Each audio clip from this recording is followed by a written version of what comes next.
حضور اکرم صلی اللہ علیہ وسلم کا ارشاد ہے کہ جو شخص گانا سنے گا تو قیامت کے دن اس کے کانوں میں پگھلا ہوا سیسا ڈالا جائے گا۔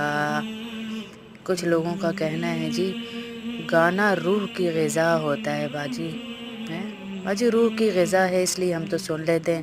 تو ایک اللہ والے نے بڑا خوبصورت جملہ کہا کہ جیسی روح ویسی غذا، گندی روح کی گندی غذا کہ اس کو گانے میں سکون آ رہا ہے، ورنہ بنانے والے نے تو اعلان کیا ہے الا بذکر اللہ تطمئن القلوب، کہ پاک روحوں کو میرے ذکر کے سوا کوئی بھی چیز مطمئن نہیں کر سکتی، سکون نہیں دے سکتی ہیں۔ پاک روحوں کا سکون کون ہے؟ اللہ کا ذکر۔ کیا ہے؟ اللہ کا ذکر۔ الا بذکر اللہ تطمئن القلوب۔ کون ہے